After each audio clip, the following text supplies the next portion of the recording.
My name is Martha Kalpe. I'm an ASEX certified sex therapist and supervisor and the author of Polyamory, a clinical toolkit for therapists and their clients. By the way, if you're enjoying these blogs, that book looks like it's made for therapists, but I think it might be made for you. It's very much like having a conversation with me to read the book. It's a big, thick book. It's got a lot of stuff in it. But if you get anything valuable out of a 5-minute vlog recording, I can just about guarantee that you will get a ton of value out of buying the book. So you might want to invest. Today, I'm going to continue talking about some of the nuances of dealing with jealousy, and particularly the balance of self-regulation and co-regulation, folding in another question from a viewer. So if you haven't listened to the last 2 vlogs in particular, one is about a balance and integration of receiving and asking, and the other is about the Happiness Project. Go watch those first because this builds on them.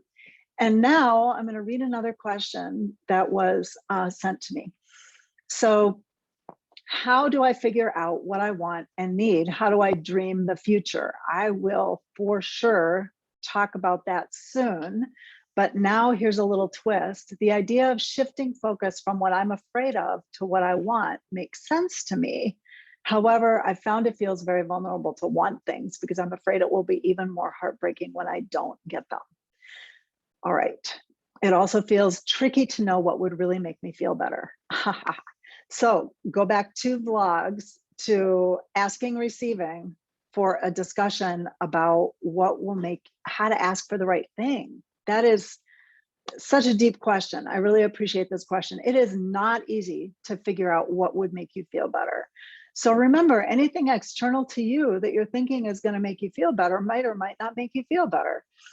And you always can do something within yourself to make you feel better. And the thing about the Happiness Project, the project of me creating a happy life for myself, is that it makes me more resilient in the face of circumstances around me.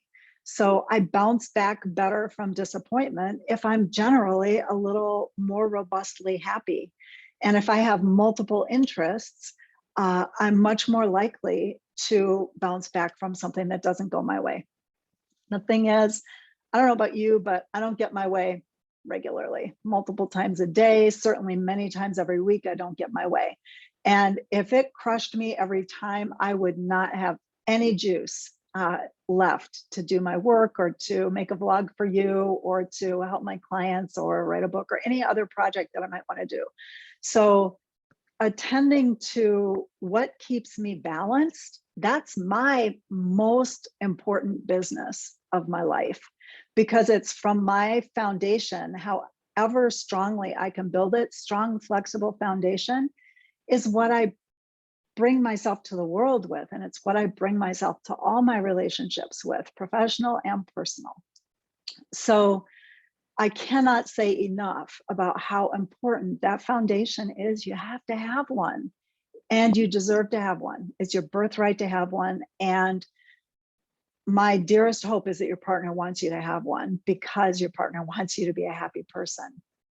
So listen to a few things that I've done before and see if you can learn a little bit more about that Happiness Project.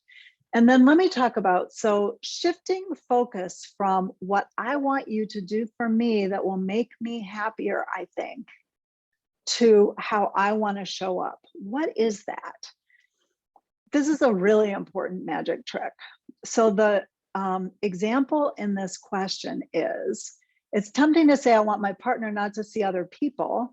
This, I think, would make me feel less triggered. Okay, maybe. But my partner might say no, yes. And even if my partner agreed, they would be compromising themselves. And I think I would still feel insecure. And then I experience pressure to meet my partner's needs. Okay, there's a lot here. There's a whole lot here. But I do think that when it comes to the question of asking your partner not to see other people or asking your partner not to see particular other people, first of all, let's talk about how to do that asking. If I say to my partner, I wish you wouldn't see that person. Please don't do that. That's one way to do it. And at least it's direct, like extra points for directness. That's better than, oh my gosh, I'm so unhappy and you don't understand how unhappy I am. And I keep telling you why I'm unhappy, and I'm unhappy because you're seeing that other person and you're just not getting it why I'm unhappy. And why don't you meet my needs without me even saying them? That's much less direct. So, C, that one gets a C. I would say B+ for just do what I want you to do, for goodness sake. This is what I want you to do. I want you to stop seeing that other person, or I want you to see that other person less. At least it's direct. I really do like direct. But what would be even better would be if you talk about yourself and what's going on for you and what you want for yourself. So this would be, when you go off and do that thing with that other person, I have a lot of emotions and I'm not sure how to deal with those emotions really well. And I'm working on that in a number of ways. And one way I'd like to work on those emotions is to talk to you about them. So you can ask your partner to help you with your project. Your project is the happiness project of you, and your partner might be interested in the happiness project of you because your partner cares a lot about you. So when it's framed like that, I mean, think about it in a reverse role. If your partner said, I'm having a whole bunch of complicated emotions, I'd like some help thinking through what's going on for me and figuring out a strategy for how to handle it when it happens. That's a lot easier to approach than, you are not doing what I want you to do and I am pissed off about it. Do you see the difference? It's like really, really different. So it's not just though framing it so that it's easier for your partner to digest, although it certainly is that. It's also framing it so that you're owning your own power. And that's the part that I care about much more than whatever your partner might experience. I really want you to feel your power. I am in charge of the Martha Happiness Project, and I have an advisory staff. I have a close friend, I have a partner, I have another close friend, I have a sibling, and I use them to help me manage the Martha Happiness Project. I'll ask for advice, I'll ask for feedback, I'll say, gosh, this thing happened and I really struggled. I'm not sure what happened with that. And a therapist, my therapist is part of my happiness project. So my therapist's job is to help me be the happy person that I want to be. And I let my therapist know that I think that's her job. Rather than my job is to show up for therapy and do whatever she wants me to do, that's a very disempowered stance. So on the contrary, I'm looking for happiness. I'm looking for happiness in this circumstance. So let's imagine that you're in a circumstance where you have a partner who's dating somebody else and you're experiencing a lot of uncomfortable emotions as a result. Can you figure out what you want to experience? From this question, it sounds to me like this person wants to experience happiness and balance even when their partner is dating this other person. They don't want to ask their partner to not date this other person, and they think it might backfire if they do. It might. You can ask also. And if that's the dearest desire of your heart, you certainly can ask. You can say, this is turning out to be really hard for me, and I want to discuss the possibility of changing entirely how we're doing this. You can open that conversation, certainly. But if what you want is to experiment with how you can feel emotionally solid even when your partner is dating someone else, that is a project that you can do, but you have to be clear that it's what you want. Your project is not ask my partner not to date that person. If your goal is manage those feelings better or have a different experience when my partner is dating someone else. So good news, bad news, you can figure this out, but you will have to actually figure it out. So you might want to journal or write or talk to a therapist or something to start figuring out what is it that's getting in the way of your happiness experience. So what is it that you're telling yourself when your partner makes a date, walks out the door?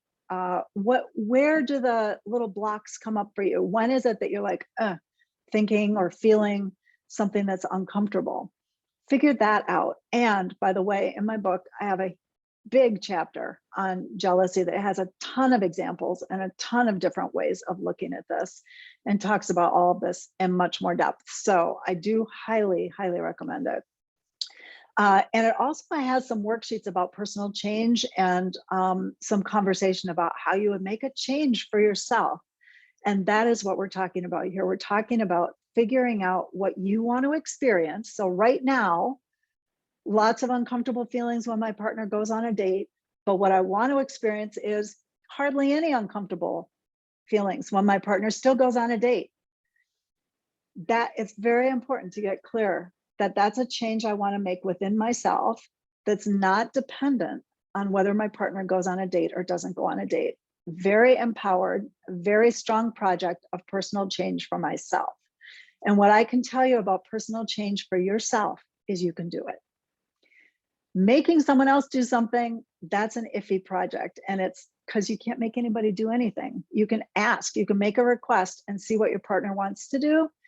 But what you are 100% actually in charge of is what you do and what you think about what you do. And so all of the complexity around jealousy has to do with what you're telling yourself about the situation.